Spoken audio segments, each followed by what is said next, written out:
न हिंदू बनेगा न मुसलमान बनेगा, इंसान की औलाद है।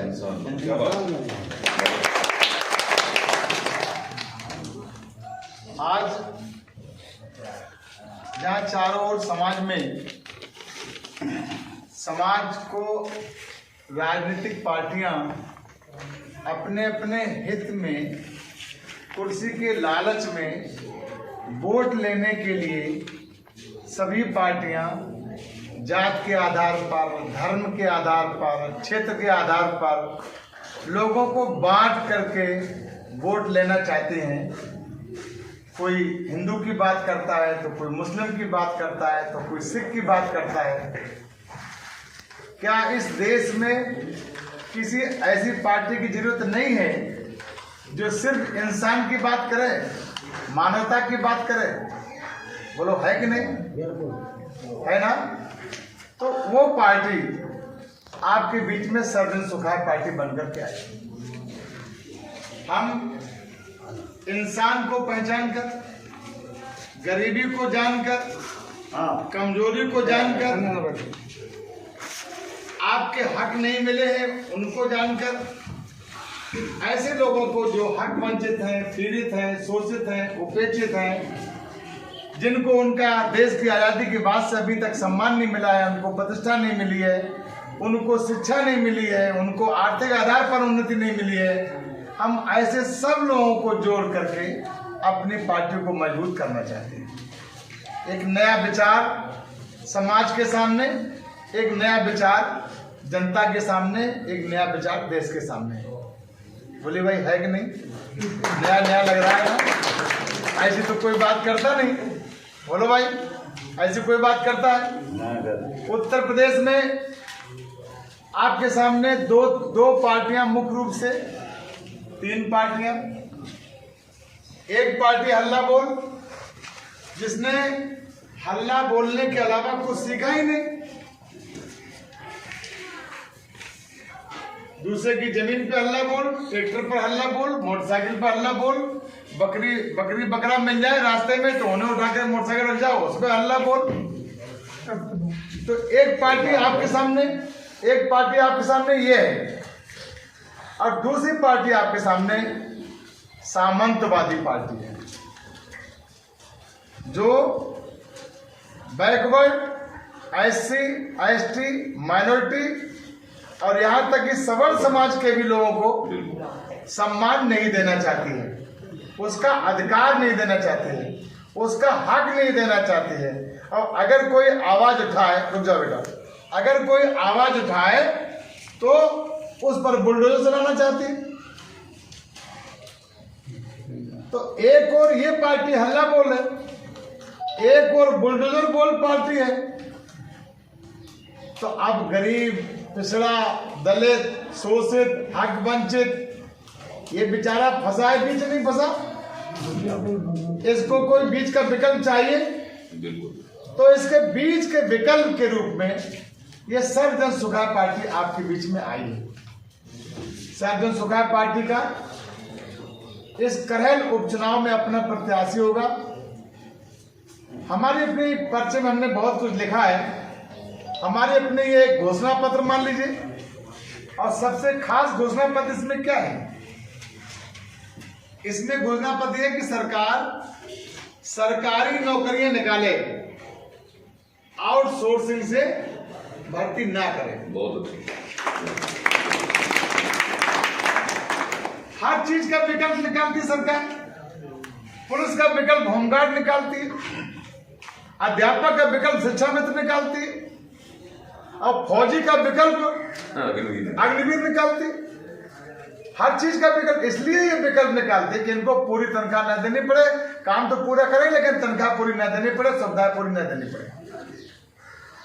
अगर हमारे अग्निवीरों को, हमारे शिक्षा मित्रों को, हमारे होमगार्ड के लोगों को अगर पूरी तनख्वाह मिलने लगेगी तो ये पैसा कहीं विदेश थोड़ी चला जाएगा। ये भी पैसा इन्हीं परिवारों में रहेगा, यहीं पर खर्च करेंगे, यहीं पर अर्थव्यवस्था को सर्कुलेशन मिलेगा, यही व्यवस्था अच्छी होगी। लेकिन नहीं, दूसरी हमारा इसमें पॉइंट है कि ग्रामीण अंचल की शिक्षा की व्यवस्था को ठीक है, जानबूझकर रणनीति के तहत योजनाबद्ध तरीके से बड़े लोगों को बड़ा करना है और गरीबों को और गरीब करना है। आपने देखा होगा पिछले 20 साल से किसी गरीब का बेटा डॉक्टर नहीं बना, किसी गरीब का बेटा इंजीनियर नहीं बना, किसी गरीब का बेटा आईटीएम कप्तान नहीं बना, ये कहीं नहीं आ पाएंगे। जानबूझ करके सरकार ये चाहती है कि ग्रामीण अंचल की शिक्षा की व्यवस्था को खराब कर दो और इनको कटोरा लेकर और चम्मच लेकर खिचड़ी और दाल लेने के लिए हमारे बच्चों को बजाते हुए देख लो। इनको इतना गरीब कर दो कि इनको 5 किलो अनाज बहुत बड़ी रकम लगे, इनको इतना गरीब कर दो कि इनको 5 किलो चावल बहुत बड़ी चीज लगे, और फिर इनसे कहो कि मैं आपको मुफ्त राशन दे रहा हूं, 80 करोड़ देश की 80 करोड़ जनता को मुफ्त राशन दे रहा हूं, खाओ पियो मस्त रहो। क्या जिंदगी केवल खाने पीने के लिए है? बोलो भाई, और भी तो व्यवस्थाएं हैं, और भी तो लक्ष्य हैं, और भी तो योजनाएं हैं अपने बच्चों के लिए, समाज के लिए, देश के लिए, और भी तो इच्छा मन है कि नहीं है? अच्छा, हम केवल चावल उबाल ले खा ले और तुम रबड़ी पियो, और चलो वो भी ठीक, तुम सर्दी में चावल देते हो और जून में तुम बाजरा देते हो।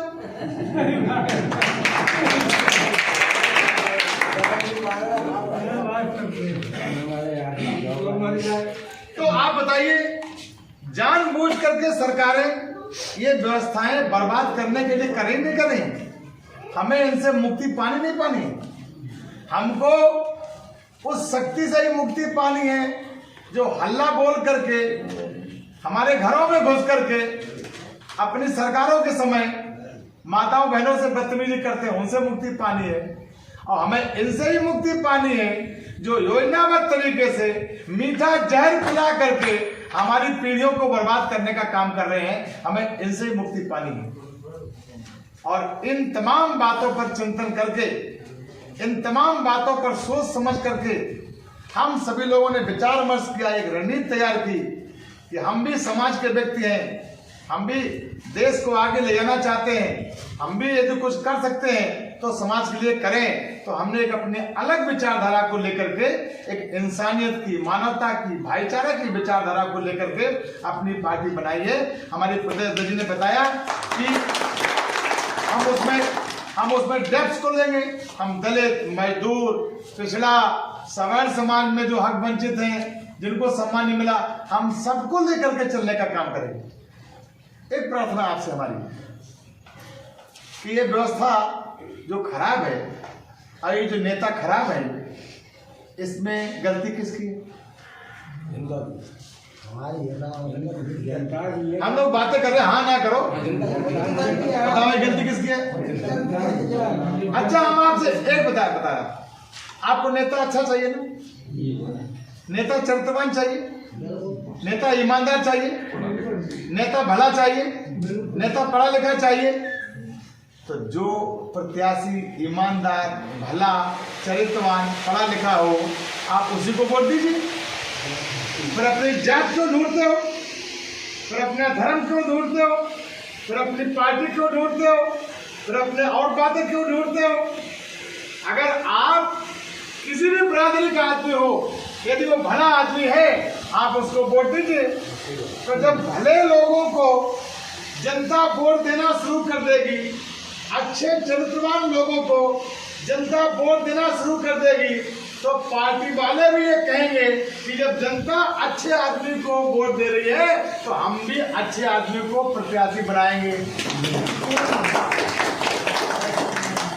बताओ भाई, गलत करें? तो जब आप अच्छे आदमी को वोट देना शुरू कर दोगे और खराब आदमी को हरा दोगे, आज की जिताऊ प्रत्याशी की परिभाषा क्या है? आज के जिताऊ प्रत्याशी परिभाषा क्या है? पैसा हो, गुंडा हो, दबंग हो और उसकी बिरादरी का वोट हो वहां, यही है ना जिताऊ की परिभाषा है। जब इंटरव्यू लिया जाता है, पार्टी इंटरव्यू लेती है, आप पास कितना पैसा है साबितता, आपके पास कितने वोट है साबितते, आप पास क्या करता है, दबंग हो?